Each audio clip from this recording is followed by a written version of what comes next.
अस्सलाम वालेकुम स्टूडेंट्स, क्या हाल है? उम्मीद है खैरियत से होंगे। आज हम पढ़ने जा रहे हैं कार्बोक्सिलिक एसिड्स, जो कि चैप्टर 24 है क्लास 10 का। और इससे पहले हम तकरीबन सारे चैप्टर कवर कर आए हैं, जो कि बेहतरीन तरीके से पढ़ाए गए हैं, समझाए गए हैं। अगर आपको भी पढ़ना समझना इसी तरीके से है तो मेरे साथ जुड़े रहिए। जो बच्चे नए ज्वाइन कर रहे हैं सब्सक्राइब ज़रूर करके चलें, ताकि उनको बेहतरीन लेक्चर्स मिल सकें, क्योंकि आगे भी हम आपके लिए लेकर आएंगे वो सारी चीज़ें जो एग्ज़ाम के लिए बहुत ही इंपॉर्टेंट रहेंगी। और वक्त के साथ साथ अगर एग्ज़ाम की बेहतरीन तैयारी करनी है तो मैं बहुत सारे शॉर्ट क्वेश्चन एमसीक्यू साथ बताता जा रहा हूँ, लेकिन वक्त के साथ साथ इसमें मजीद एडिशनल क्वेश्चंस भी ऐड होंगे। तो इसलिए उम्मीद है कि आप सारे तैयार अब जो पढ़ा रहे हैं वो भी करेंगे, और जो बाद में आएगा तैयार करेंगे, और इंशाल्लाह बेहतरीन मार्क्स लेंगे। तो कार्बोक्सिलिक एसिड जो है वो एक फंक्शनल ग्रुप के तौर पर आता है। एक ऐसा ऑर्गेनिक कंपाउंड जिसमें COOH मौजूद हो, जिसके अंदर COOH मौजूद हो, ये लाइन छोटी ज़रूर लगाया करें, तो वो कार्बोक्सिलिक एसिड कहलाता है। ठीक है जी, चलते हैं आगे और समझते हैं कि हमारी बुक क्या कहती है। इसमें सबसे पहले बात करेंगे ऑर्गेनिक एसिड्स और कार्बोक्सिलिक एसिड। देखो, ऑर्गेनिक एसिड दो तरह के हो सकते हैं। मिनरल एसिड, जिनको इनऑर्गेनिक एसिड बोलते हैं, और ऑर्गेनिक एसिड जो कार्बन के कंपाउंड के, समझ लीजिए, या कार्बन के कंपाउंड से बनाए गए एसिड्स होते हैं, या कार्बन रखने वाले एसिड्स होते हैं, वो सारे के सारे ऑर्गेनिक एसिड कहलाते हैं। तो ऑर्गेनिक एसिड जैसे कि हमने अभी पढ़ा, अभी बहुत सारे नाम पढ़ेंगे। कार्बोक्सिलिक एसिड तो एक जनरल नेम है, जिसमें lactic acid, formic acid, acetic acid, ethanoic acid ऐसे कह लो, या प्रोपेनोइक एसिड, बुटायरिक एसिड, इस तरह बहुत सारे नाम आपको देखने को मिलेंगे। तो वो ऑर्गेनिक एसिड या कार्बोक्सिलिक एसिड ही कहलाते हैं। लेकिन एक चीज़ इसमें कॉमन ही रहेगी कि इन सब के अंदर COH ग्रुप मौजूद होगा। तो यहाँ पर अगर कोई डेफिनेशन पूछ लेता है ऑर्गेनिक एसिड की, तो आपने कहना है ये वो क्लास है ऑर्गेनिक कंपाउंड की जो कंटेनिंग मतलब रखते हैं अ कार्बोक्साइल ग्रुप। इसको कार्बोक्साइल ग्रुप कहते हैं। ये कार्बोक्साइल ग्रुप दो ग्रुप्स का मजमुआ है, attach to an alkyl group. अब मैं आपको समझाता हूँ क्या, जो आपने पहले ही बात समझी हुई है, अल्काइल ग्रुप और साथ साथ कार्बोक्साइल ग्रुप, इन दोनों के बारे में छोटी सी बहस कर लेते हैं। पहले तो हमने पिछले ऑर्गेनिक के चैप्टर्स के अंदर हाइड्रोकार्बन्स में ये बात कर ली थी, जो आपकी क्लास के लिए काफ़ी है, लेकिन फिर भी हम कुछ बात समझाते हैं आपको। देखो, मिसाल के तौर पर आप यूँ समझो, आप कहो कि आपके पास एक फंक्शनल ग्रुप है जिसको हम कहते हैं OH। अगर फंक्शनल ग्रुप OH हो तो इसका नाम बन जाता है हाइड्रोक्साइल। ठीक है, हाइड्रोक्साइल, हाइड्रोक्सिल, कुछ तरह ही बोल लो। और इसी तरीके से एक और ग्रुप भी है जिसको हम बोलते हैं C डबल बॉन्ड O, और दोनों तरफ अगर R लगा हो तो कीटोन बन जाता है। वो हमने बात नहीं करनी, बस ये ग्रुप है, इसका नाम है कार्बोनाइल ग्रुप। तो आपको दो ग्रुप समझ में आ गए। ये दोनों ग्रुप जो हैं वो फंक्शनल ग्रुप कहलाते हैं। अब हमने क्या करना है, इन दोनों को सम कर देना है, यानी कि यहाँ पर C डबल बॉन्ड O भी लगा होगा, जो कि यहाँ से आया है, और OH भी लगा होगा। OH को ज़रा हम अलग से शो कर देते हैं ताकि आपको समझ में आ जाए कि ये दूसरा ग्रुप है OH। ठीक है, तो ये आपके पास बन गया एक ग्रुप मुकम्मल तौर पर, और उसमें हमने क्या करना है, दो जगह से मिलाकर लिखना है। ये देखो, यहाँ से कार्ब ले लेना है और यहाँ से ऑक्साइड ले लेना है। तो ये दोनों को मिलाने के बाद जो नया नाम बनेगा, दैट इज कॉल्ड कार्बोक्साइल। अब आपको तीन फंक्शनल ग्रुप याद हो गए। कार्बोक्साइल ग्रुप, इसे कार्बोक्सिलिक एसिड ग्रुप भी बोलते हैं, और कार्बोनाइल ग्रुप जिसमें CO होता है, इसको सिंपली आप सिंपल ऐसे करके भी लिख सकते हो। और इस वाले को, जिसे मैंने अभी लिख के दिखाया, COOH करके भी लिख सकते हो। तो अब आपको समझ में आ गया कि ये जो ग्रुप है, this is carboxyl group and it is the combination of two functional groups. यही आज का चैप्टर का नेम भी है, और साथ साथ इसी के कंपाउंड्स हम पढ़ेंगे। तो ये तो बेटा आपके पास सिंपल सी डेफिनेशन हो गई, यहाँ से लेकर आपने यहाँ तक कर लेनी है। अगर कोई पूछ लेता है कि कार्बोक्साइल ग्रुप की क्या डेफिनेशन है, या क्या होता है carboxyl, there are generally weak acids as compare to the mineral acid. ये एक वीक एसिड है, ये आपके पास एक MCQ है। ठीक है, वीक एसिड किसकी निस्बत है, मिनरल या इनऑर्गेनिक एसिड की निस्बत, because they do not give proton easily. ये तो हमने पहले ही पढ़ा था कि वीक एसिड वो होते हैं जो आसानी से प्रोटॉन नहीं देते। They occur naturally in living organism and they can be synthesize. ये हमारी बॉडी में पाए जाते हैं, लिविंग ऑर्गेनिज्म में होते हैं, प्लांट्स में, एनिमल्स में, और इनको बनाया भी जा सकता है। फिलहाल यहाँ पर दो चीज़ें हुई। नंबर वन, डेफिनेशन, जो आपने सिंपल से यहाँ से लेकर यहाँ तक कर ली, और दूसरा आपके पास एक MCQ है जो यहाँ से लेकर यहाँ तक है। बाकी चलते हैं अपने नेक्स्ट पॉइंट की तरफ, जहाँ पर पहला शॉर्ट क्वेश्चन भी आ रहा है। कहता है प्रीपेयर या pre write down the preparation of acetic acid और एथेनोइक एसिड। बेटा एसिटिक एसिड को एथेनोइक एसिड भी कहते हैं। आप में से अक्सर लोगों ने एसिटिक एसिड का नाम सुना होगा, यानी यूं लिखा जाता है CH3COOH। इसमें अब आप याद करो इसमें कितने कार्बन हैं, इसके अंदर बेटा 2 कार्बन है। ठीक है, 2 कार्बन की वजह से, यानी एक कार्बन ये है एक कार्बन ये है, तो 2 कार्बन की वजह से इसका नाम एथ बन जाता है, एथ। और ईथेन, यानी हमने जब नाम पढ़े हैं बेटा वो कुछ यूं पढ़े हैं ईथेन, ये इसका समझ लें वो नेम है जो 2 कार्बन की वजह से है जस्ट। अब क्या करना है इसके, ये तो आखिर में इसमें एसिड भी लगा हुआ है, तो अब आपने क्या करना है, आपने जैसे पहले हमने अल्कोहल के लिए ई हटाया था, तो इस तरह से अभी भी आपने इथेन का ई हटा देना है। और ई हटा देने के बाद आपने यहाँ लगाना है OIC एसिड, यानी इसका मतलब ये कहने का है कि अगर एसिड है तो आपने बस ई हटाकर ओइक एसिड लगा देना है, ये नाम बन जाएगा एथेनोइक एसिड। ठीक है, तो एथेनोइक एसिड आपने याद कर लिया। अब इसके 2 नाम हैं, कौन कौन से, अब जैसे मैंने बताया एथेनोइक एसिड, और पहला नाम आपको पहले ही आता था, that is called acetic acid, जो विनीगर की वजह से है। एसिटिक एसिड विनम यानी एसिटम से आया है, एसिटम मीन्स विनीगर, तो विनीगर से हासिल होने वाला एसिड एज अ सोर्स के तौर पर हम ले रहे हैं एसिटम, तो ये कहलाया एसिटिक एसिड। ठीक है, और कॉमन नेम भी कहलाया, जबकि एथेनोइक एसिड इसका आयोपिक नेम है। अब सवाल पूछा क्या गया है, सवाल ये कहता है कि एसिटिक एसिड को तैयार करने के तरीके लिखो। तो एसिड को देखो बेटा, अगर शॉर्ट क्वेश्चन सिर्फ ये आ जाता है कि एसिटिक एसिड को तैयार करने के तरीके लिखो, तो फिर आप क्या करोगे, पहले नंबर पर ये देखो कि आपके पास कितने तरीके हैं। पहला तरीका है ऑक्सीडेशन ऑफ एथेनॉल, एथेनॉल की ऑक्सीडेशन से। नंबर 2 जो आपके पास तरीकाकार है वो ये है कि preparation of ethanoic acid by oxidative fermentation. ठीक है, फर्मेंटेशन के तरीके से, तो ये आपके पास दिए गए तरीकेकार है। अब अगर आप चाहो, यानी सवाल आया है जनरल, तो आपने क्या करना है, आपने बस शुरू शुरू की लाइनें लिखनी है। जैसे मैं बताता जाता हूँ आपको, ये आप हेडिंग डालोगे और ये थोड़ा सा लिखोगे, और उसके बाद यहाँ से कोई एक एग्जाम्पल भी दे दो तो काफ़ी है, चलेगा। ठीक है, और फिर इसी तरह से दूसरी हेडिंग डालोगे, फिर यहाँ से लेकर यहाँ तक लिख देना और साथ ही एग्जाम्पल डाल देना, और ये आपके पास मुकम्मल हो जाएगा। मतलब ये आपके पास दोनों ही प्रोसेस, या कह लो दो दो जो हमने यहाँ पढ़े प्रोसेस, ये प्रोसेस आपने इकट्ठे करके एक ही शॉर्ट क्वेश्चन में लिख दिए। इस चैप्टर से लॉन्ग क्वेश्चन नहीं आएगा, इसलिए ऐसा शॉर्ट ले रहे हैं। हाँ, अगर लॉन्ग भी आएगा तो भी इसी तरह आएगा, लेकिन फिर आपको लिखना थोड़ा ज़्यादा पड़ेगा अगले आने वाले सालों में। अभी फिलहाल यहाँ तक महदूद रहते हैं।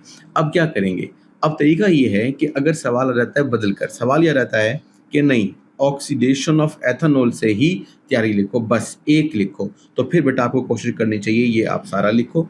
लेकिन अगर आप कम लिखने वाले हैं, आप तैयारी ज़्यादा नहीं करते हैं, फिर भी आप यहाँ से लेकर यहाँ तक लिख लीजिएगा। ठीक है, और उसके बाद यहाँ से एक एग्जाम्पल डाल लीजिएगा। इस तरह थोड़ा भी लिखा जा सकता है, ज़्यादा भी लिखा जा सकता है। अब लिखा हुआ क्या है ये देखो, कहता है एथेनॉल। भाई एथेनॉल क्या होता है ये आपको पता होना चाहिए, मैं बार बार बता रहा हूँ वक्त के साथ साथ कि भाई आपको समझ में आ जाए। तो देखो बेटा, बात ये है कि अगर 1 और 2 कार्बन मौजूद हों तो उसे एथ बोलते हैं। जैसे कि यहाँ पर 2 कार्बन हैं और 2 कार्बन के दरमियान अगर सिंगल बॉन्ड है तो ये इथेन होता है, और अगर उसके अंदर OH भी ऐड हो जाए तो फिर ई हटाकर OL लगा देते हैं आखिर में, तो इथेन की बजाय अब इथेनॉल बन गया।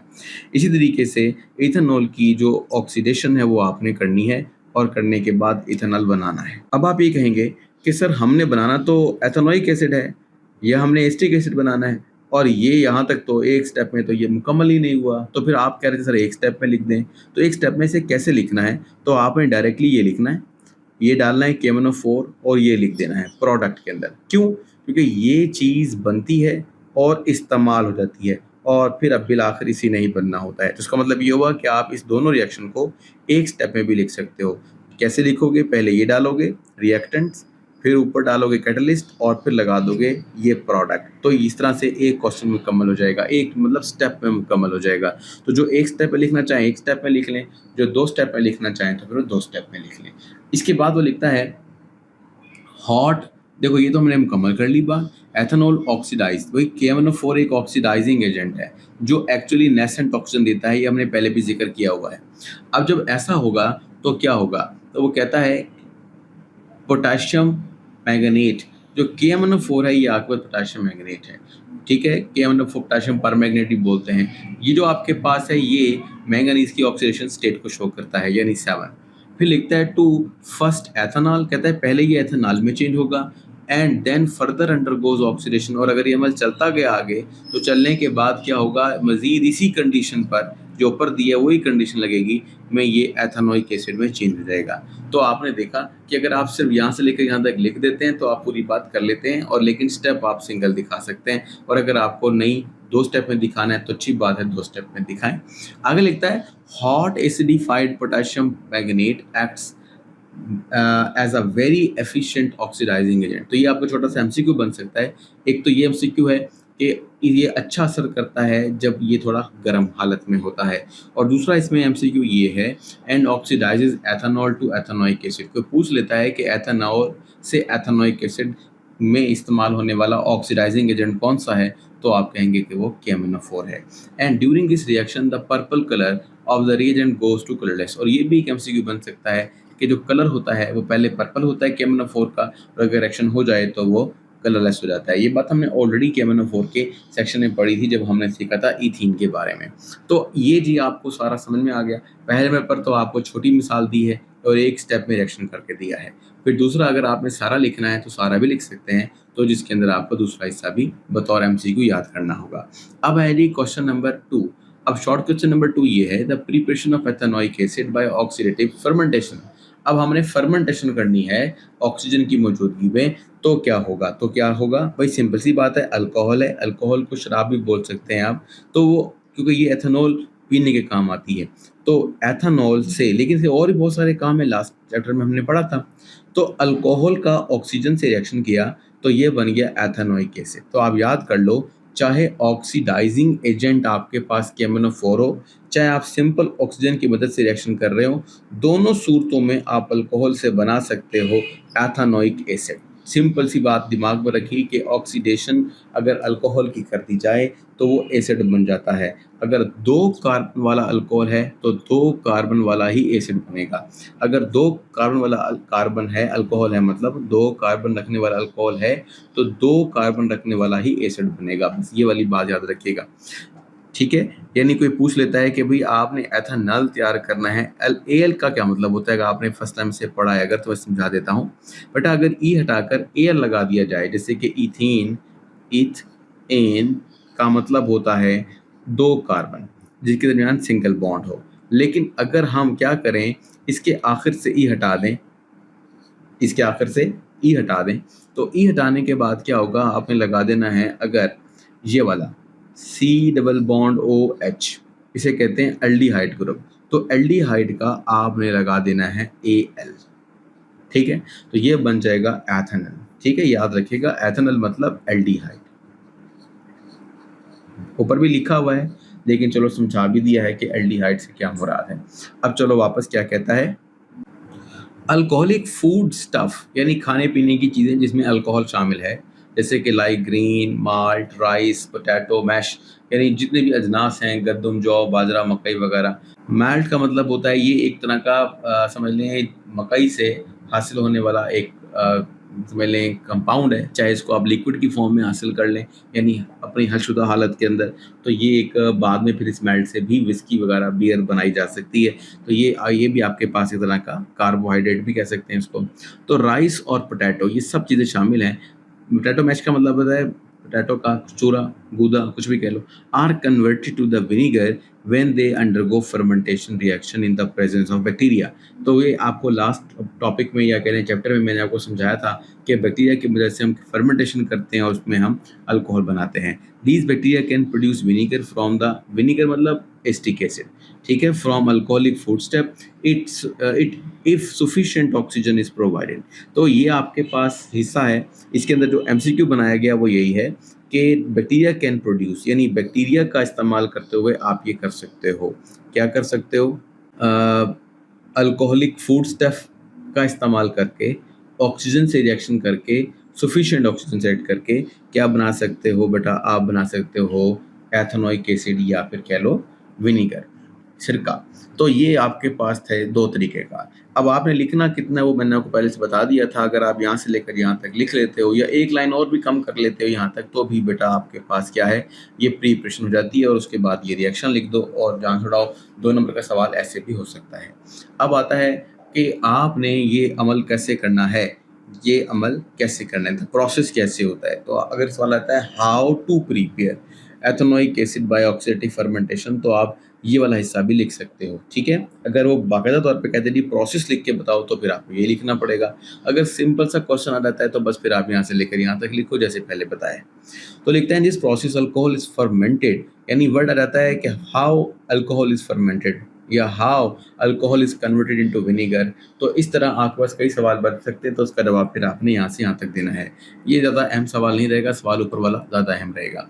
तो लिखता है in this process alcohol is fermented to vinegar in a tank. ये एक बड़ा सा टैंक या डब्बा होगा with the continuous supply of oxygen, जिसमें बहुत सारी ऑक्सीजन आ जा रही होगी या वहाँ पे कह लें ऑक्सीजन की सप्लाई मौजूद होगी। The liquid present in the tank stirred continuous, stir के अंदर भिलाया जाएगा continuously even the oxygen is bubbled through it. कहता है उसमें से ऑक्सीजन भी आ जाएगी, कैसे बुलबुले बनकर, क्योंकि जब अंदर हवा होती है तो वो चीज़ ऊपर की तरफ उठती है और आके बुलबुला बन के फूटती है।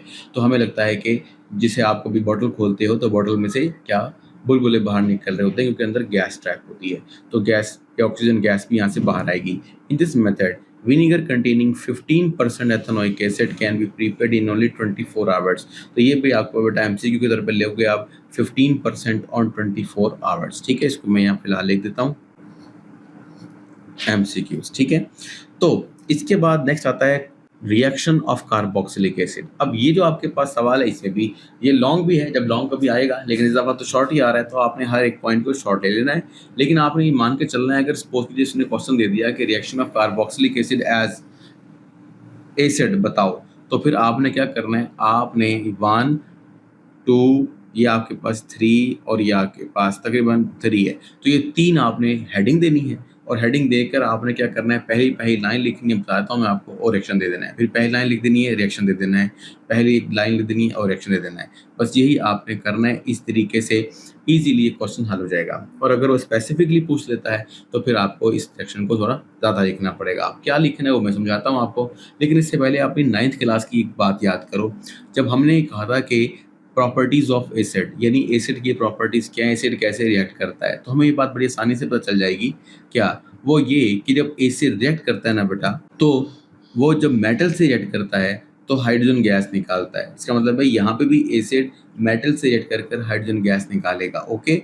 सेकंड, रिएक्शन एसिड का बेस के साथ करो तो न्यूट्रलाइजेशन रिएक्शन कहलाता है। तो it is a neutralisation reaction when acid and base react to form salt and water. तो पुराना रिएक्शन है।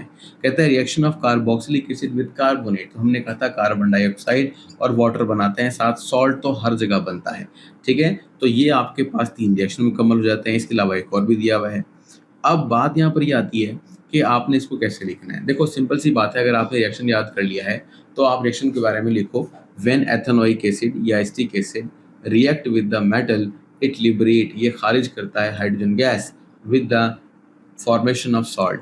अब सॉल्ट कैसे बनेगा, ये बड़ी आसान सी बात है। देखो रिएक्शन सबसे अहम है, अगर रिएक्शन ही अहम नहीं होगा, अगर रिएक्शन ही आपसे याद नहीं होगा तो उसके नंबर कटेंगे और अच्छे खासे कट जाएंगे। और अगर रिएक्शन याद है तो आप खुद भी लिखने के काबिल रहेंगे, यानी इसकी इबारत भी और रिएक्शन तो पहले चेक होता ही है। अब देखो सपोज करो मैं आपको समझाता हूँ क्या करना है।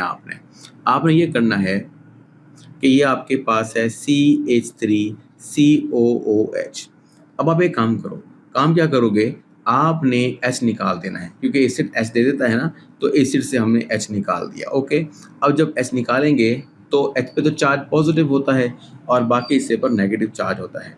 अब यहाँ पे आ जाओ, आमतौर पर हम मेटल पहले लिखते हैं, लेकिन इस तरह के रिएक्शन में जहाँ एसीटेट वगैरह या एस्टर्स वगैरह होते हैं तो वहाँ पर हम पहले नंबर पर वो पहला वाला पार्ट लिखते हैं, बड़ा हो जाता है इसलिए। अच्छा, आप क्या करेंगे, मैग्नीशियम के साथ, मैग्नीशियम की तो 2 वैलेंसी होती है, तो ये 2 बॉन्ड बनाएगा, एक CH3 C double bond O के साथ, ठीक है। इसी तरह से अगर आप ऐसे लिखना ना चाहो और सिंपल लिखना चाहो तो सिंपल भी लिख सकते हो, यानी थोड़ा सा उल्टा करके लिखूंगा आपके लिए, तो ऐसे भी लिखा जा सकता है CH3COO। लेकिन चूंकि 2 वैलेंसी है इसकी, तो ये 2 दफ़ा ये लेगा, तो 2 दफ़ा आपको ये डालना पड़ेगा, इसलिए किताब ने यहाँ पर 2 लिखा है, ठीक है। आप कहेंगे सर ठीक है, समझ आ गई बात की, लेकिन ये जो आपके पास हाइड्रोजन तो 2 हो जाएंगे ना, हाँ, तो 2 हाइड्रोजन मिल जाएंगे किसको जाकर, जो बाहर निकलने वाली गैस है। इस तरीके से आसानी के साथ मतलब आपने हाइड्रोजन गैस को लिबरेट कर लिया। अब ये जो आपके पास सिलसिला बना यहाँ पर, वो क्या, ये वाला, जिसको ज़रा सिंप्लीफाई कैसे करोगे बेटा, मैग्नीशियम को 1 दफ़ा लिख लो, ये लिखा हुआ, ठीक है, और उसके बाद CH3COO को 2 दफ़ा लिख लो, तो ये रहा CH3COO को 2 दफ़ा लिख लिया। इस तरह आपके पास बन गया मैग्नीशियम एसीटेट। अगर एसिटिक एसिड हुआ तो हम कह सकते हैं मैग्नीशियम एसीटेट, जैसे ये है, लेकिन इसका एक और नाम भी है, वो है एथेनोइक एसिड, तो आपने कह देना है मैग्नीशियम एथेनोएट।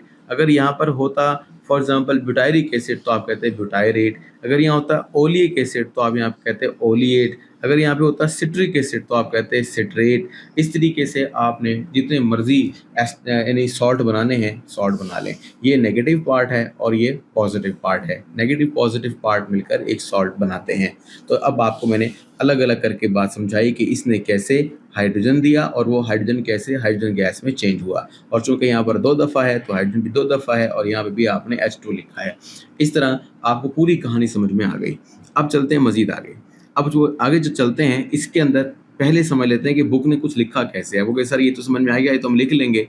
तो यहाँ पर क्या लिखेंगे, generally carboxylic acid are much weaker acid. तो ये आपका MCQ पहले भी आ चुका है, दोबारा भी आ रहा है, तो आपने लिखना है कि ये तो बहुत ही कमज़ोर एसिड होता है। However some carboxylic acid react with more reactive metal rather slowly to give a salt evolving hydrogen gas. कहता है लेकिन वो रिएक्ट कर सकते हैं, सम कार्बोक्सिलिक एसिड रिएक्ट कर सकते हैं किसके साथ, मेटल के साथ, और इस तरह हाइड्रोजन गैस देंगे। बस ये लाइन लिख दी और उसके बाद आपने ये ऐसा यहाँ पे लिख देना है, और कोई ऐसा मसला नहीं है, इंशाल्लाह आपको समझ में आ जाएगा। यानी ये लिखो और ये लिखो, इस तरह से ये पहला हिस्सा मुकम्मल हो गया। अब आ जाएं आप शॉर्ट क्वेश्चन नंबर 5 पर। रिएक्शन विद द बेस, वो तो हमें पहले पता है कि एसिड और बेस मिलकर सॉल्ट और वाटर बनाते हैं। अब आपने उसी तरह सोचते हैं जैसे मैंने पहले आपको समझाया। देखो मैं समझाता हूँ किस तरीके से।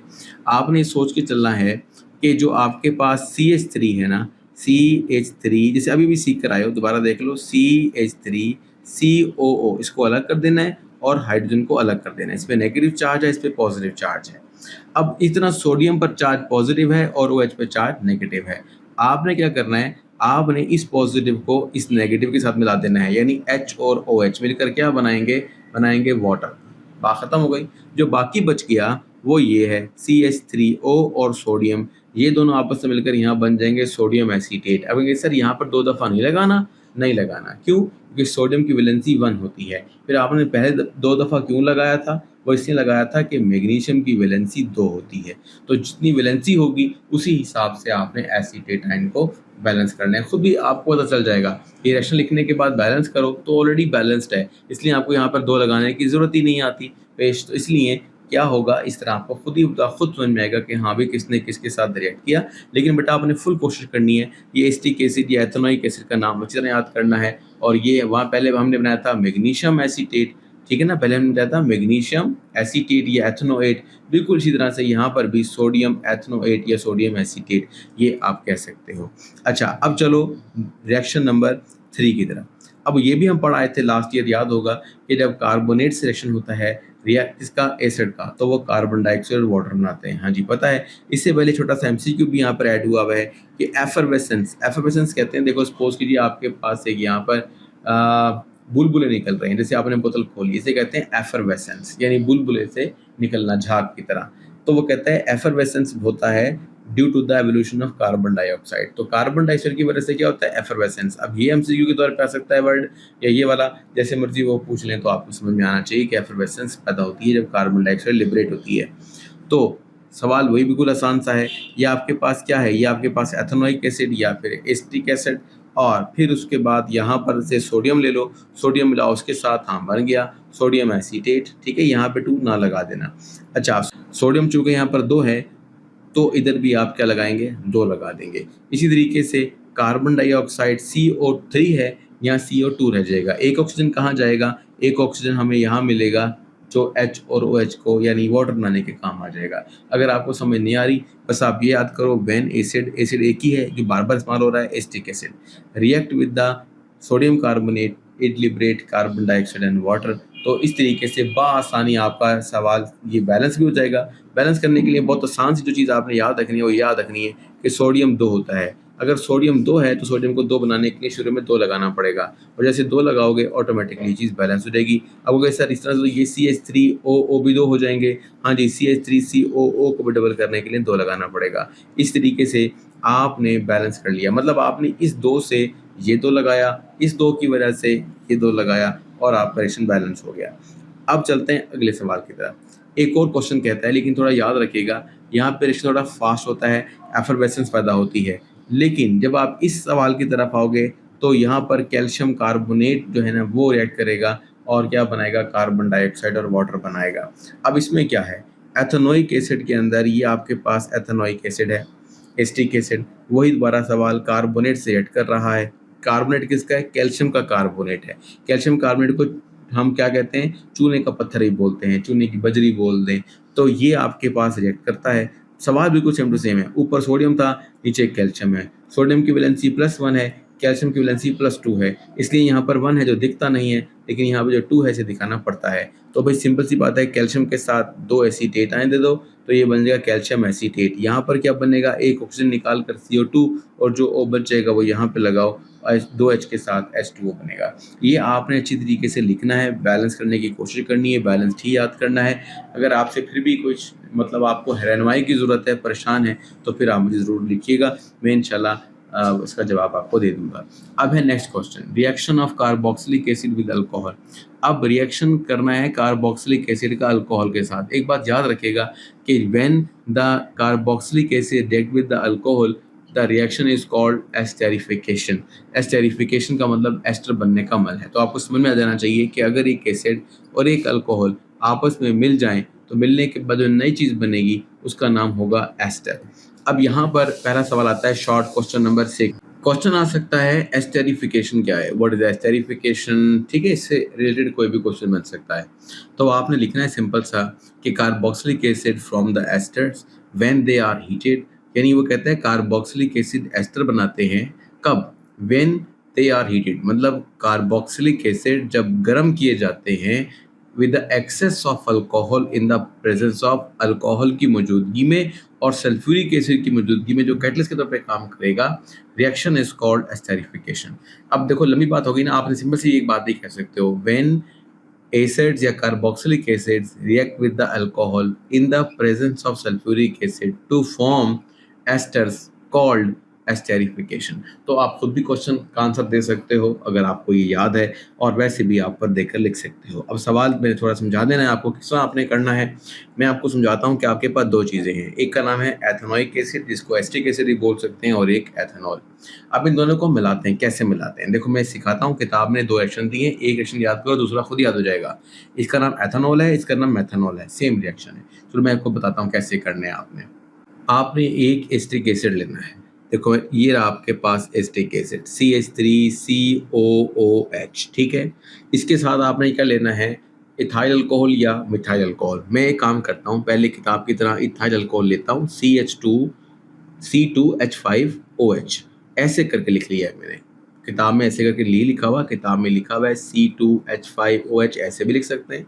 CH3CH2OH ऐसे भी लिख सकते हैं, जैसे आपका दिल करे, ठीक है। अब जो मैंने बताना है वो ये है, मैं दोबारा से लिखता हूँ एक दफ़ा ज़रा इसको, ताकि आपको समझ आ जाए। C2H5OH ज़रा करीब कर दिया ताकि एक ही लाइन में आ जाए। अब देखो भाई, अब आपने ये सोच के चलना है कि अल्कोहल से जो आपके पास है वो H और एसिड से OH निकल जाएगा, ठीक है। ये आपने निकाल देना है। ये क्या बन गया, HOH, वाटर बन गया ना। जो बाकी बच गया वो लिखो, कैसे लिखोगे, CH3, ये रहा CH3C, इस C के साथ जो O है ना, मैं ज़रा अलग करके लिख रहा हूँ, ऊपर करके, होता भी ऐसे ही है अगर आप इसका स्ट्रक्चरल फॉर्मूला लिखें तो। और फिर बाकी क्या रह गया, O, मैं ज़रा इसको अलग कलर दे रहा हूँ, OC2H5। अगर आप गौर से देखो तो ये जो हिस्सा बना हुआ है O तक, ठीक है ना, तो आपको कैसा लग रहा है, आपको जाना लग रहा है, हम करके लिख सकते हैं इसको, CH3COO, ये क्या बन गया, एसीटेट। और जो बाकी हिस्सा हमने लिखा है जिसको हम इथाइल बोलते हैं, C2H5, अब ये बन गया इथाइल। अब इसका नाम देखो, बड़ा आसान है लिखना, आप इसका नाम लिखोगे तो ये बनेगा इथाइल एसीटेट, इथाइल एसीटेट। और अभी हमने लास्ट जो रिएक्शन किए हैं उस रिएक्शन के हिसाब से इसका नाम किताब ने एस्टिक एसिड की बजाय एथेनोइक एसिड लगाया, तो फिर आप यहाँ पर एथेनोएट भी लगा सकते हैं। तो नाम बस आपने वही रखना है, इथाइल एथेनोएट। तो आपने एक बात याद रखनी है, आखिर में जब 8 आ जाए, 8, ठीक है ना, आखिर में जब क्या आ जाए 8, जब 8 आए तो आपने ये समझ लेना है कि जो ये कंपाउंड है ना बेटा, ये कंपाउंड है एस्टर, ठीक है ना। तो ये एस्टर की निशानी है। अल्कोहल की निशानी क्या थी? OH था। कार्बोक्सिलिक एसिड की क्या निशानी थी? COOH था। लेकिन यहाँ पर जब ATE आ जाएगा तो ये एस्टर की अलामत है। ये आपने अपने दिमाग में रखना है। आपको ये सारी तो समझ में आ गया। अगर समझ में आ गया तो समझो आपको दूसरा रिएक्शन भी समझ में आ गया। वो कैसे?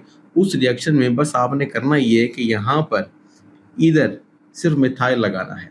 तो क्या बनेगा? बनेगा सर मिथाइल एथनोएट या मिथाइल एसीटेट। लो भाई, एक दो हम करके देख लेते हैं रिएक्शन। बड़ा इजी सा रिएक्शन है। सबसे पहले हम वही बात करेंगे, एथेनोइक एसिड बनाएंगे CH3COOH, और इस दफ़ा हम लगाएंगे मिथाइल। ऊपर इथाइल है ना, तो यहाँ लगाएंगे मिथाइल CH3। अब आपकी मर्जी है कि मेरी तरह लिखो, अगर आपने लिखना है नहीं हाँ सर हम तो ऐसे लिखना चाहते हैं CH3OH, तो आप ऐसे लिखो, कोई मसला नहीं है। लेकिन मैं जरा समझाना चाहता हूँ, इसलिए फिर आपके लिए ऐसा कर देता हूँ। तो मैंने पहले क्या बताया हुआ है कि एसिड से OH और यहाँ से H निकालना है, बस पानी निकालना दरमियान से, और जब बाद में जो कुछ बचेगा वो इकट्ठा मिलाकर आप में लिख देना है। तो देखो भी लिख देते हैं हम। क्या लिखोगे?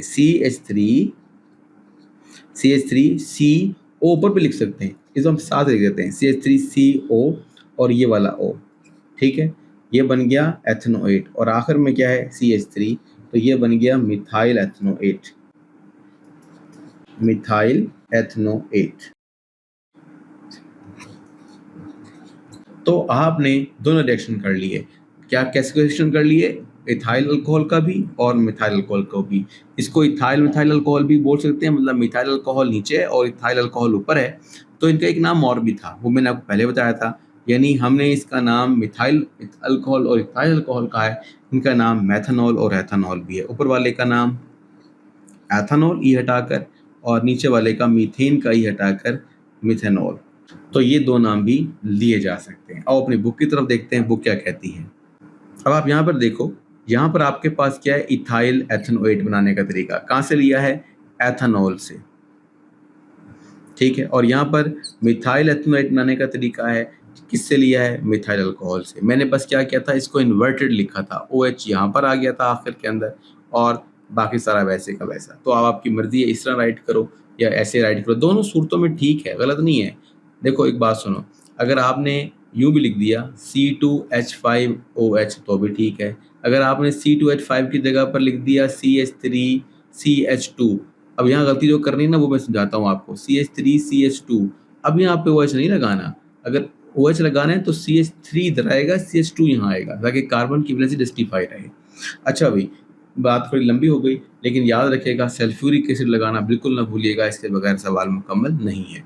अच्छा, इसमें अब नेक्स्ट क्वेश्चन आ रहा है, industrial application of carboxylic acid. भाई कार्बोक्सिलिक एसिड और एस्टर, इन दोनों को के बारे में बताओ कि इनकी बड़े पैमाने पर क्या फ़ायदे हैं, क्या इनकी एडवांटेजेस हैं, क्या एप्लीकेशंस हैं। अब इस सवाल को लिखने के या आने के कई तरीके हैं, ये अहम सवाल भी हैं। अब सवाल सिर्फ आ सकता है कार्बोक्सिलिक एसिड के लिए, ऐसा ही करना चाहिए, बजाय इसके कि पूरा दे दें। 2 नंबर के सवाल में ये हल करना मुश्किल होगा, तो सिर्फ कार्बोक्सिलिक एसिड या सिर्फ एस्टर दे दें।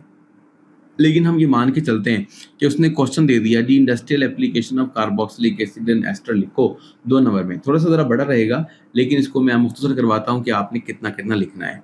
पहले आप समझ के चलो कि करना क्या है। पहले उसने क्या किया, सॉल्वेंट के तौर पर दोनों को लिया, कार्बोक्सिलिक एसिड और एस्टर, ठीक है। ये आपने हेडिंग ज़रूर डालनी है, दूसरी हेडिंग भी डालनी है, और तीसरी हेडिंग भी आपने डालनी है।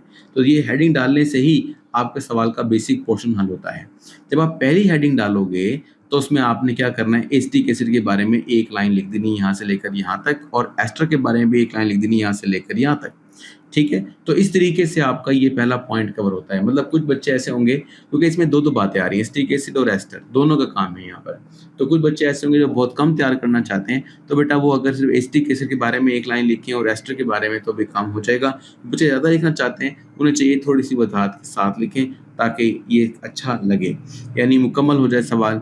इसके बाद अच्छा, अगर सवाल आ जाता है इतना ही कि कार्बोक्सिलिक एसिड और एस्टर को बतौर सॉल्वेंट बताओ क्या फ़वाइद हैं या किस तरह इस्तेमाल किया जा सकता है सॉल्वेंट के तौर पर, तो फिर आपको चाहिए थोड़ा सा ज़्यादा लाइनें ऐड कर लें। मैंने लिखा, मैंने सारा यहाँ पर अहम हिस्सा है। अगर सिर्फ सवाल आ जाता है शॉर्ट क्वेश्चन कि एसिटिक एसिड के फ़ायदे लिखो, तो ज़ाहिर सी बात है फिर आपको सारे ही लिखने पड़ेंगे।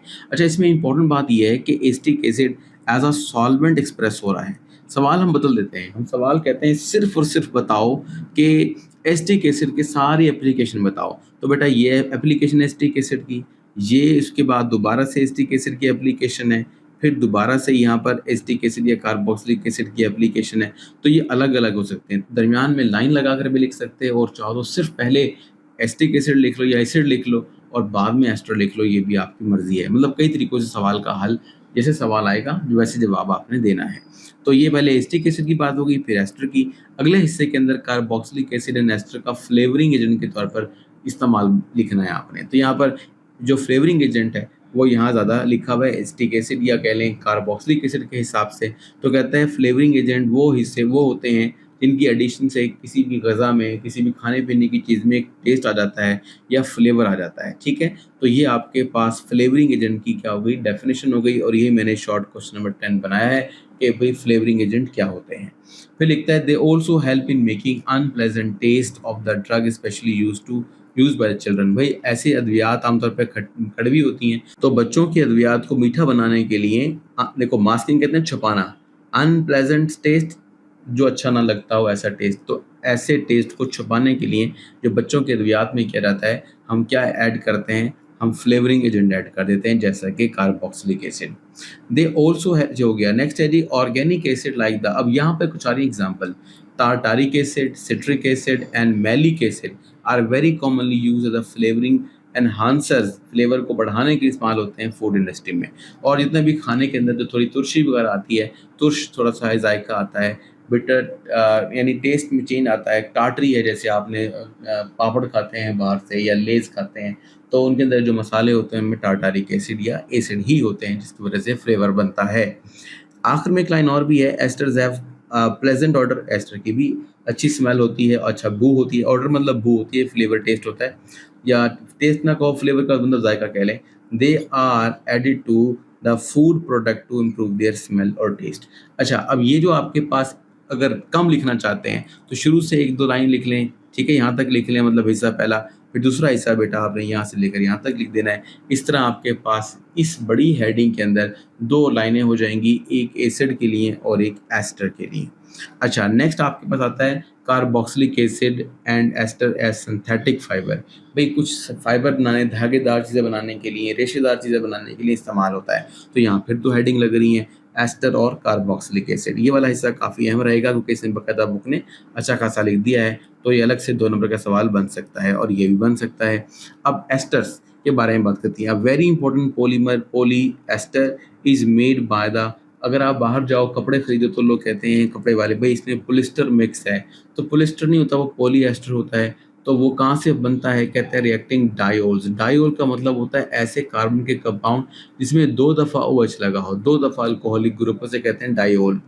N carbox and di carboxylic acid का मतलब है ऐसा आपके पास कंपाउंड होगा जिसके अंदर क्या होगा, 2 दफ़ा COH होगा। इवन कि आपने सी पहले पढ़ा हुआ है अपनी 9th क्लास में, COH इसे कहते हैं, क्या कहते हैं इसको, ऑक्सैलिक एसिड। तो ये भी डाई कार्बोक्सिलिक एसिड है, मतलब अगर 2 दफ़ा COH हो किसी भी कंपाउंड के अंदर तो हम उसे डाई कार्बोक्सिलिक एसिड कहेंगे। Esters are also important in the manufacturing of the soap and detergent. जो घर में इस्तेमाल होने वाले साबुन है धोने के लिए, इस तरह कपड़े धोने के लिए डिटर्जेंट्स होते हैं, उन सब के अंदर इस एस्टर का इस्तेमाल हो सकता है। फिर आता है कार्बोक्सिलिक एसिड, कहता है एंड देयर डेरिवेटिव्स। डेरिवेटिव का मतलब है जो कार्बोक्सिलिक एसिड से बने हैं। या आप सिंपल सी कह लो कि carboxylic acid have many uses, या carboxylic acid have many uses, some of them are discussed here. इस तरह लिख दो, या सिंपल लिख दो कि uses of carboxylic acid are in synthetic fibre. तो आपने नंबर 1 पे डालना है एसिटिक एसिड। एसिटिक एसिड इस्तेमाल होता है प्रोडक्शन ऑफ सेलुलोज, ये सेलुलोजिक धागे बनाने के काम आते हैं, ठीक है, जिसमें प्लास्टिक वगैरह की शक्ल में आपको नजर आता है वो। पामेटिक एसिड और stearic acid are extensively used in the production of soap, ये भी सोप बनाने के लिए, कॉस्मेटिक सुर्खी पाउडर बनाने के लिए, फार्मास्यूटिकल अद्वियात साजी के लिए, कैंडल बनाने के लिए, एंड प्रोटेक्टिव कोटिंग, और किसी चीज़ के ऊपर रंग से बचाने के लिए भी कोट किया जा सकता है। तो ये सब चीज़ें जो हैं आपके पास 1 2 पॉइंट बन गए। पहला यूज़ एसिटिक एसिड का था, सिर्फ एसिटिक एसिड का यूज़ कर सकता है, सिर्फ पाल्मिटिक स्टेरिक एसिड का यूज़ भी आ सकता है, और सिर्फ ओलिक एसिड का भी आ सकता है। तो पूछे ओलिक एसिड क्या है? ये बेटा सब के सब एमसीक्यूज भी हैं, यानी इसके बारे में चंद एक बात पूछी जाएगी तो वो एमसीक्यू बन जाएगा एसिटिक एसिड का।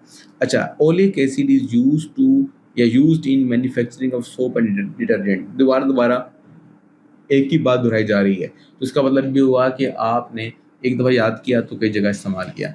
Acrylic acid is starting reagent to prepare many long chain polymer called acrylates. Acrylates होते हैं आमतौर पर कई तरह के हो सकते हैं। ये इवन एक सख्त तह बन सकती है दीवारों के ऊपर लगाने के लिए, इससे दीवारें सख्त हो सकती हैं।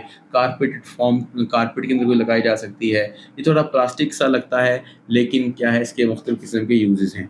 अच्छा, ये अब आपने क्या किया, 1 2 3 4 पॉइंट पढ़ लिए, और ये किसके थे? कार्बोक्सिलिक एसिड के, ताकि वो सिंथेटिक फाइबर में इस्तेमाल किया जा सके, और कैसे इस्तेमाल होगा वो बता दिए। अब आपको इस क्वेश्चन की कुछ ना कुछ समझ में आ गई होगी कि भाई इसमें सिर्फ और सिर्फ कार्बोक्सिलिक एसिड के लिए भी काफ़ी मालूमात मौजूद है।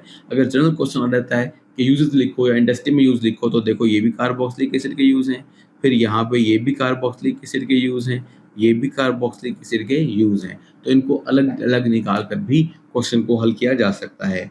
अब आ जाए मजीद आगे, और यहाँ हमारे पास आ रहा है carboxylic acid and ester in daily life. हमारी आम जिंदगी में क्या किरदार है कार्बोक्सिलिक एसिड का? तो इसमें आपने इसको भी पॉइंट में कर लीजिएगा, क्योंकि क्वेश्चन 2 मार्क्स का है और थोड़े से हिस्से बड़े रखे हुए हैं। तो फूड प्रिजर्वेटिव के तौर पर, यानी खुराक को बचा कर रखने के लिए कुछ अरसे के लिए, और फिर इसके अलावा benzoic acid, tartaric acetic acid, propionic acid, methyl and ethyl asters of 4 hydroxy benzoic acid. 4 hydroxy benzoic acid कैसे काम के बारे में वो क्या कह रहा है? देखो बेटा, आपके पास एक बेंजोइक एसिड है, हम मान के चलते हैं ये आपके पास एक बेंजीन है, ठीक है। अगर यहाँ पर COOH लगा दिया जाए तो ये अब बन जाएगा बेंजोइक एसिड, ठीक है। अब अंतरना लगाना चाहो तो डबल सिंगल बॉन्ड लगा सकते हो। अब इसका नाम रखना है हमने कुछ ऐसे कि ये कार्बन नंबर 1 है। अब जहाँ मर्जी चलो आप, ये कार्बन नंबर 2 है, ये 3 है, ये 4 है, ये 5 है और ये 6 है। तो अब उसने कहा है आपको 4 हाइड्रोक्सी, तो वो कहने की कोशिश कर रहा है कि 4 पर आपने OH लगा देना है। अब ये बन गया 4 हाइड्रोक्सी बेंजोइक एसिड, तो ये नाम आपको आना चाहिए। अच्छा, इसके बाद 4 हाइड्रोक्सी बेंजोइक एसिड, ये सब के सब क्या होते हैं? ये कहता है प्रिवेंट और रिटार्ड, रोक देते हैं या कम करते हैं the growth of micro organism. तो इस तरह से इसका इस्तेमाल एज अ प्रिजर्वेटिव हो सकता है। फिर आगे लिखता है क्वालिटी ऑफ फूड को बढ़ाने के लिए और एक्सटेंड द शेल्फ लाइफ। किसी चीज़ है, कोई चीज़ आज आपने बनाई है, वो कुछ दिनों तक एक्सपायर हो सकती है, उसकी एक्सपायरी डेट को बढ़ाया जाए अगर, तो हम कहते हैं उसकी शेल्फ लाइफ बढ़ गई है, यानी कुछ ज़्यादा लंबे अरसे तक उसे रखा जा सकता है। The food which are preserved include, अब सवाल ये है कि आप कौन सी चीज़ों को इस तरीके से प्रिजर्व कर सकते हो, तो वो है jams, juices, fruit juices, milk and many other drinks. तो अब आपने क्या करना है, जैसे मैंने जो हाईलाइटेड एरिया लिखा है, अगर आप सिर्फ वो ही लिखना शुरू कर दें तो ऑटोमेटिकली आपके पास काफ़ी सारा नॉलेज बन जाएगा। अब acetic acid is very widely used as a preservative in pickles. आपने सुना होगा पानी वाला अचार, या आपने सुना है सिरके वाला अचार। तो जो सिरके वाला अचार है उसमें सिरका डलता है, तभी वो आपको कह रहा है कि सिरका जो है ना वो आप डालकर अचार बना सकते हैं, इससे जो उसकी फांकें हैं या उसके अज्जा हैं वो ख़राब नहीं होंगे, प्रिजर्व रहेंगे। फिर आता है नेक्स्ट हिस्सा। अब वो कहता है कि कार्बोक्सी, आपने क्या करना है, देखो बेटा, आप नंबर 1 पॉइंट डाल के थोड़ा सा ये सा लिख लो ऐसे करके, नंबर 2 डालकर आप यहाँ से लेकर कुछ आगे तक लिख लो, नंबर 3 पे आपने एग्जाम्पल लिख लेनी है। तो इस तरह से आप कम से कम 4 एक पॉइंट बना लो, थोड़े से ज़्यादा अच्छी लाइनें हों, 1-2 लाइनों के पॉइंट हों या पॉइंट ज़्यादा कर लो, तो इस तरह से आपका क्वेश्चन अच्छा बन जाएगा। ठीक है, लॉन्ग क्वेश्चन में तो आप ज़्यादा लिखोगे, जितना ज़्यादा लिखोगे उतना फ़ायदा है। शॉर्ट में ये कि सब कुछ कवर भी हो जाए और बहुत ज़्यादा लिखना भी ना पड़े। अब कार्बोक्सिलिक एसिड के बारे में बात ये कर रहा है कि इसको एस्प्रिन और आइब्यूप्रोफेन, ये क्या होते हैं? ये जो ब्रोफिन वाले सिरप पीते हो आप, उसके अंदर या ब्रोफिन की गोली खाते हो तो उसके अंदर मौजूद होता है। एस्प्रिन भी खून को पतला करता है और ब्लड प्रेशर को यानी शूट करने से बचाता है। Addition of some carboxylic acid during the preparation of the medicine help to understand drug delivery absorption and overall performance. कहता है इस तरीके से जब हम एडिशन करते हैं कुछ कार्बोक्सिलिक एसिड्स की, तो हम मज़ीद फ़ायदे भी उठा सकते हैं, जैसे कि ड्रग की जो क्वालिटी है वो इम्प्रूव की जा सकती है, एब्जॉर्प्शन इम्प्रूव की जा सकती है, वगैरह वगैरह। सिट्रिक एसिड, ठीक है, अब आप वो देख रहे होंगे कि हमने पहले बात की एक बेंजोइक एसिड की, फिर हमने एग्जांपल दी है कार्बोक्सिलिक एसिड या एसिटिक एसिड की, तीसरी मिसाल जो हम दे रहे हैं वो सिट्रिक एसिड की दे रहे हैं। ये आमतौर पे आपको सिट्रस फ्रूट या कह लो लीमू से, या फिर लीमू के अलावा आप लेते हो माल्टा, तो माल्टे से ज़्यादा हासिल होता है। तो लिखता है are primary plasticisers which are used in many industries. तो ये फिलहाल चाहे लिखो ना लिखो आपकी मर्जी है। तो polymer methyl acrylate is used as a substance of glass and it is named as plexiglass. तो ये जो आपके पास है इसको आप एज अ एमसीक्यू ले लो। तो वे पूछ लेता है कि प्लेक्सी ग्लास बनाने का तरीका क्या है, तो आपने ऊपर से देखिए लिख देना कि सिट्रिक एसिड से हासिल होता है। फिर उसके बाद आता है कार्बोक्सिलिक एसिड अगर in many common house hold fragrant item. Fragrant कहते हैं खुशबूदार आइटम, मतलब हिस्से या कह लो जिसमें आप खुशबू का इस्तेमाल करना चाह रहे हो। फिर लिखता है a list of such scheme. अब यहाँ से आपने क्या करना है, कोई शॉर्ट नहीं है, यहाँ पर आपके पास एमसीक्यू है।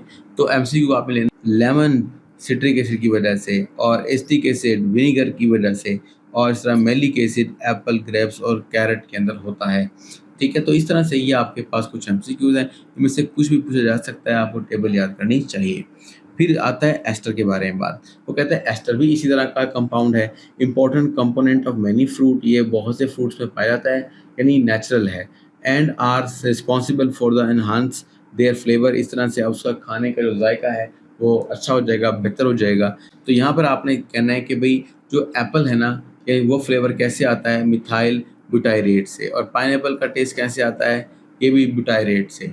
फिर आगे तक बनाना या पेयर्स का रेट कहाँ से या फ्लेवर कहाँ से आएगा, अमाइल एसीटेट से। ऑरेंज का कहाँ से आएगा, ऑक्टाइल ऑक्टाइल एसीटेट से। और एप्रिकॉट मिथाइल सैलिसाइलिक एसिड से आया है, सैलिसाइलेट। तो इस तरह आपने ये भी एमसीक्यू के तौर पर रखना है। शुरू में आपको ये याद नहीं होगा, लेकिन आहिस्ता आहिस्ता करके जब आप कोशिश करोगे तो कुछ ना कुछ याद होता चला जाएगा। बाकी एक्सरसाइज करने की कोशिश करें, लेकिन जैसे ये सिलेबस एंड हो गया है तकरीबन, जैसे ये कंप्लीट हो जाता है फिर मैं आपको साथ साथ एग्जाम्पल भी बताता रहता हूँ। बाकी यूज़फुल लिंक्स होते हैं बेटा डिस्क्रिप्शन में, वहाँ पर जाके आप व्हाट्सएप, फेसबुक, ठीक है, को ज्वाइन करें, फॉलो कर लें। वहाँ पर भी व्हाट्सएप चैनल को भी फॉलो कर लें, क्योंकि वहाँ पे भी आपको मैं कुछ ना कुछ भेजता रहता हूँ। और इंशाल्लाह जब चैप्टर हमारे एंड हो जाएंगे तो फिर उन चैनल के ज़रिए से ही, यानी कि कोई क्विक मालूमात है तो व्हाट्सएप के थ्रू दे दी जा सकेगी, क्योंकि हर चीज़ यूट्यूब पर नहीं आ पाएगी। तो ठीक है जी, तो अब तक के लिए अल्लाह हाफिज़, अपना ख्याल रखिएगा और सब्सक्राइब किए बगैर बिल्कुल भी ना जाइएगा।